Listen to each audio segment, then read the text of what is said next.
بسم اللہ الرحمن الرحیم نحمدہ ونصلی علی رسول الکریم۔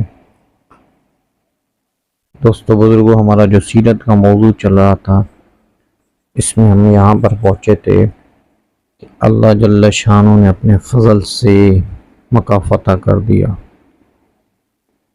پھر اس کے بعد ایک قبیلہ ہے بنو ثقیف کا، بنو حوازن، جس کے طرف نبی پاک صلی اللہ علیہ وسلم جب مدینے سے نکلے تھے، آپ صلی اللہ علیہ وسلم بنو حوازن کی طرف رخ تھا آپ کا، کہ وہ بھی بڑا قبیلہ تھا۔ تو پھر آپ نے بنو حوازن کے قریب جا کے پھر مکے کا رخ کیا۔ تو وہ جو بنو حوازن تھے، تو جس جنگ کا نام جنگ حنین ہے، وہ اس ٹائم پہ لگی تھی۔ تو حضور اکرم صلی اللہ علیہ وسلم نے حضرت خالد بن ولید سے کہا، جاؤ خالد، جاؤ اور تم جاؤ عزا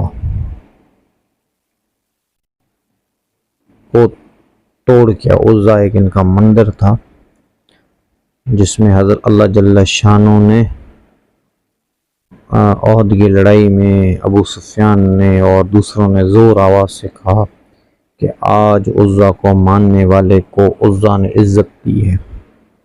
تو حضور اکرم صلی اللہ علیہ وسلم نے حضرت عمر کو تم کہو۔ پھر حضرت عمر نے کہا، یا رسول اللہ، تیز آواز سے کہا کہ عزا کو ماننے والے نہیں بلکہ اللہ کو ماننے والوں کو اللہ نے عزت دی اور مدد کی اور ہر چیز۔ تو عزا ان کا ایک بہت بڑا جو عبادت گاہ تھی، مندر تھا۔ تو آپ صلی اللہ علیہ وسلم نے حضرت خالد بن ولید کو کہا، جاؤ عزا کو توڑ کے آؤ۔ حضرت خالد بن ولید رضی اللہ تعالیٰ عنہ اس وقت گئے، اور ایک مندر تھا، ایک مندر کی طرح ایک تھا جہاں پہ ایک بت پڑا تھا جس کا نام عزا تھا، وہ گئے اس کو توڑ کے واپس آ گئے۔ تو جب واپس آئے تو آپ صلی اللہ علیہ وسلم نے کہا، خالد تم توڑ کے آ گئے؟ اور خالد بن ولید نے، یا رسول میں توڑ کے آ گیا۔ آپ نے فرمایا، نہیں، تم نے نہیں توڑا، تم جاؤ پھر سے جا کے توڑو۔ اور حضرت خالد بن ولید رضی اللہ تعالیٰ عنہ فرماتے ہیں کہ میں جب گیا تو وہاں پہ اس مندر پہ ایک عورت بیٹھی تھی جو بڑی خوفناک سی منظر تھی، اور وہ کہہ رہی تھی، اے عزا، تجھے توڑنے کے لیے پھر سے آگے ان کو مٹا دے، اے عزا، تمہیں توڑنے کے لیے پھر سے آگے ان کو مٹا دے۔ حضرت خالد بن ولید رضی اللہ تعالیٰ عنہ نے کہا کہ میں نے اس عورت کو بھی قتل کر دیا۔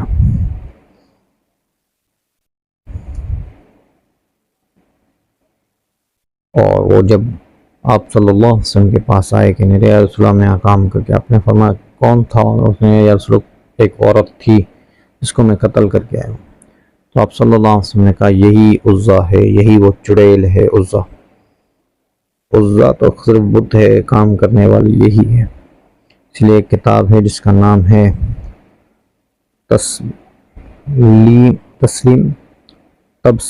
تبلیس ابلیس۔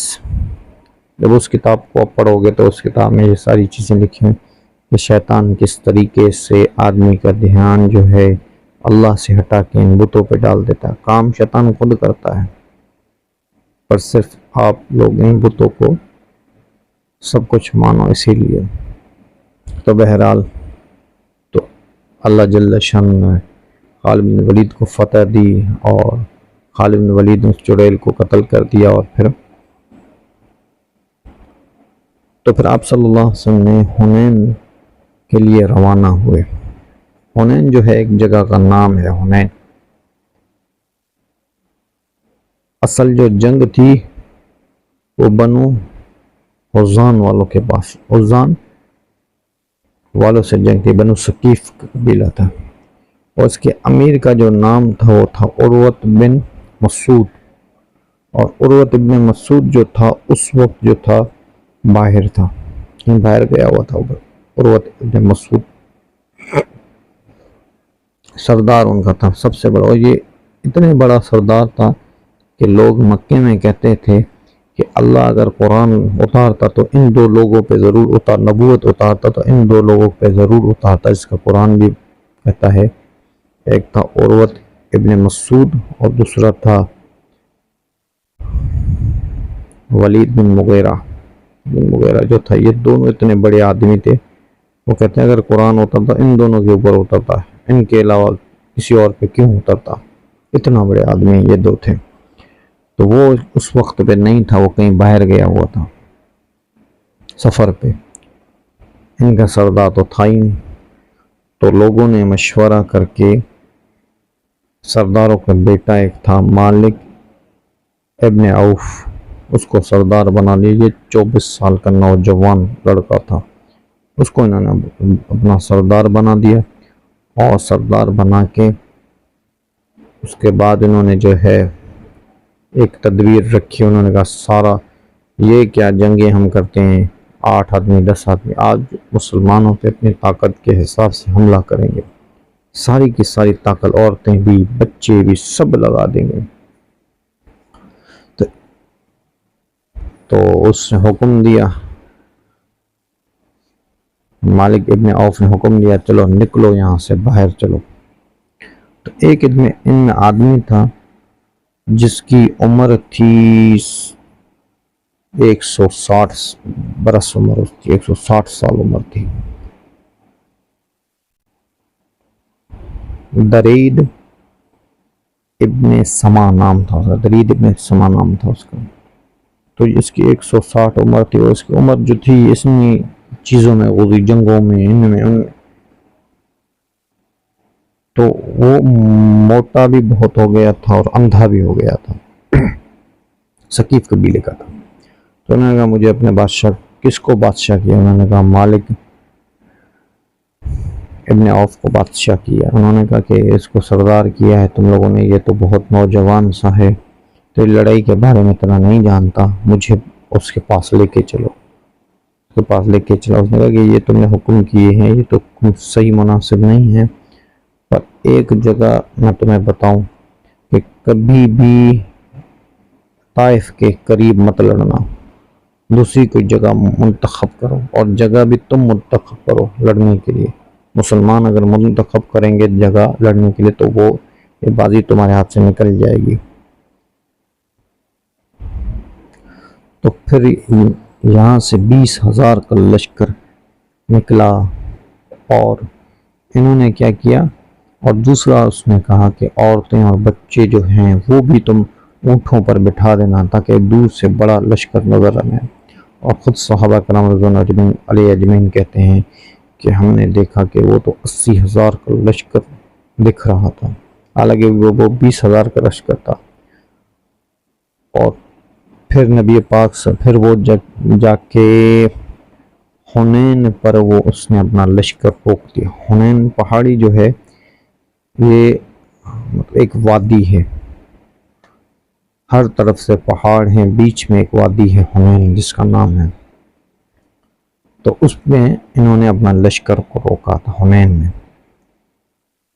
اور حنین کیونکہ کوئی پہاڑ سے اس طرف چڑھ کے پھر اترے گا تو ہم اس کو تیروں پہ اڑا دیں گے، تو اس میں صحابہ کرام رضوان اجمعین نے سوچا یہ وہ لشکر ہے جس میں قرآن میں بھی آتا ہے کہ تم اپنے کثرت میں، صحابہ کرام رضوان اجمعین کے لشکر نے سوچا، اور 12,000 کا اس ٹائم صحابہ کے ساتھ لشکر تھا، 12,000 کا حضور کے ساتھ، اور صحابہ نے اس وقت سوچا کہ ہمارا تو لشکر بہت زیادہ ہے، ہم تو اس وقت بھی لڑتے تھے جب ہم 313 تھے، اور اللہ جل شانہ نے کیا ان کے دل میں ڈر ڈال دیا، کثرت کا ان کے دل میں آ گیا تو اللہ نے اس کو دل کے ڈر ڈال دیا۔ ایک آدمی صفوان بن امیہ سے حضور صلی اللہ علیہ وسلم نے کہا کہ تم ہمیں لشکر کا سامان دو، اس نے 3,000 آدمیوں کا لشکر کا سامان دیا، اتنا بڑا سردار تھا وہ۔ انہوں نے کہا مجھے پھر جنگ کر کے آپ نے سامان واپس کرنا، اگر کوئی سامان ٹوٹ گیا تو آپ اس کے بدلے مجھے نیا سامان دینا۔ آپ صلی اللہ علیہ وسلم نے کہا ٹھیک ہے۔ تو صحابہ پر خبر پہنچی کہ یہ لوگ یہاں پر ہیں اور اس کا لشکر بہت بڑا ہے، تو خالد بن ولید رضی اللہ تعالیٰ عنہ کو حضور صلی اللہ علیہ وسلم نے بلایا، اور پھر خالد بن ولید رضی اللہ تعالیٰ عنہ کو آپ صلی اللہ علیہ وسلم نے فرمایا خالد جاؤ 200 آدمی گھڑ سوار لے کے اپنے ساتھ جاؤ اور ان پر حملہ کرو۔ تو جیسے وہ گھڑ سوار 200 جنے اوپر چڑھے اور جیسے نیچے اتر رہے تھے تو انہوں نے تو تیر سے مقابلہ کیا اور 200 کے 200 شہید ہو گئے، گھوڑوں کے ساتھ 200 کے 200 شہید۔ اور خالد بن ولید رضی اللہ تعالیٰ عنہ کے جسم پہ کہیں پہ بھی ایسا نشان نہیں تھا، کہیں پہ بھی کوئی ایسی جگہ نہیں تھی جس پہ تیر کا نشان نہ ہو، ہر جگہ پہ خالد بن ولید کو تیر لگتے، پورے جسم، اور بڑے زخمی ہوا۔ تو خالد بن ولید رضی اللہ تعالیٰ عنہ جا کے کسی غار میں بیٹھ گئے، غار کے سہارے سے بیٹھ گئے۔ تو یہ جب بات صحابہ کرام رضوان علیہ اجمعین کے پاس پہنچی تو صحابہ کرام رضوان علیہ اجمعین کے جو قدم تھے وہ اکھڑ گئے، ان کے 200 آدمی ایک دم ان کے جو ہے وہ شہید ہو جائے۔ صحابہ سارے پیچھے گئے، انہوں نے کہا کہ بہت بڑا لشکر ہے، بھاگو، بہت سارے بھاگ گئے صحابہ اکرام۔ حالانکہ جنگ بدر میں نہ بھاگنے والے آج بھاگ گئے، جنگ احد میں نہ بھاگنے والے آج بھاگ گئے، کتنی جنگوں میں صحابہ تھے پر آج بھاگ گئے صحابہ کا مظلم اجمعین اس موقع پر، کیونکہ ایک دل میں کثرت آ گئی تھی۔ تو حضور اکرم صلی اللہ علیہ وسلم نے حضرت عباس سے فرمایا، عباس تم بولو، اور حضرت عباس رضی اللہ تعالی عنہ کی اتنی آواز شدید تھی کہ جب وہ کسی کو بلاتے تھے تو آواز دیتے تھے تو لوگ دور سے دوڑتے ہوئے آتے تھے، بہت دور دور تک آواز ہوتی۔ تو آپ صلی اللہ علیہ وسلم نے حضرت عباس سے کہا کہ تم ان کو آواز دو۔ حضرت عباس نے آواز دی، اے وہ، مفہوم یہ ہے، اے وہ جس نے بدر میں حضور کا ساتھ دیا، احد میں حضور کا ساتھ دیا، فتح مکہ میں حضور کو، کہاں بھاگ رہے ہو، پورے کھڑے ہو جاؤ۔ اس میں سے بھی کتابوں میں آتا ہے کہ 100 جنے جو تھے وہ کھڑے رہے، باقی سارے بھاگ گئے، مکے کی طرف سارے بھاگ گئے۔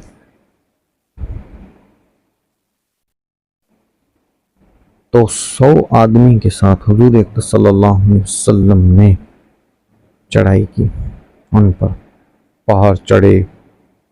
تو آپ صلی اللہ علیہ وسلم نے کہا خالد کہاں ہے، خالد کہاں، این خالد، این خالد؟ تو لوگوں نے کہا کہ وہ بہت زخمی تھا، ہو سکتا ہے وہ دنیا سے چلا گیا، مر گیا، شہید ہو گیا۔ آپ نے فرمایا نہیں، خالد کے پاس لے کے چلو۔ جب وہ خالد کے پاس آپ صلی اللہ علیہ وسلم گئے تو خالد رضی اللہ تعالیٰ عنہ کے جسم پہ آپ نے ہاتھ پھیرا، درد بھی غائب، زخم بھی غائب، اور تھکاوٹ بھی غائب، ہر چیز غائب۔ خالد بن ولید بالکل تیار ہو گئے، ہمیں کہا چلو خالد اب لڑتے ہیں ان سے۔ 100 آدمی آپ صلی اللہ علیہ وسلم کے ساتھ، اور آپ صلی اللہ علیہ وسلم نے اپنی کتابوں میں آتا ہے کہ اپنے آستینے کو اوپر کر کے اور بالکل جذب کے ساتھ آپ گئے، جذبے کے ساتھ۔ تو آپ صلی اللہ علیہ وسلم نے جب دیکھا، اور صحابہ کرام رضوان اجمعین خود کہتے ہیں کہ کالی کالی چوٹیاں، ایسا لگ رہا تھا ہمارے اوپر بادل کی طرح چھائی پڑی ہیں، اس کو اللہ پاک نے قرآن میں کہا کہ میں نے تم پر سکینت نازل کر دی۔ اور یہ 100 آدمی کو حضور بنو جو تھے حوازن والوں کو اللہ جل شان ایسے دکھایا، ایسے کہ ہزاروں کے لوگ ہیں، وہ دیکھ رہے ہزاروں لوگ ہیں، اور سفید کپڑے، سفید ان کے لباس، اور سفید ان کے گھوڑے، ہزاروں کی تعداد میں لوگ، وہ یہ دیکھ کر سب بھاگ گئے۔ اور جو یہ 100 جنے تھے وہ سب کو کاٹ رہے ہیں، سب کو قتل کر رہے ہیں، اور چلتے چلتے چلتے اللہ جل شانہ نے فتح دی۔ اور تب تک تو وہ جو یہ سارے بھاگ گئے، بنو جو قبیلے والے تھے، بنو حوازن والے تھے، وہ سارے کے سارے بھاگ گئے، ان کا سردار بھی بھاگ گیا، وہ بھی بھاگ گیا، اور بھاگ گئے سارے کے، عورتیں بچے سب چھوڑ کے بھاگ گئے۔ اتنا ڈر تھا ان کو کہ ان کو یہ بھی یاد نہیں تھا ہمارے عورتیں اور بچے کا، جس کا جدھر منہ تھا وہ بھاگتا رہا۔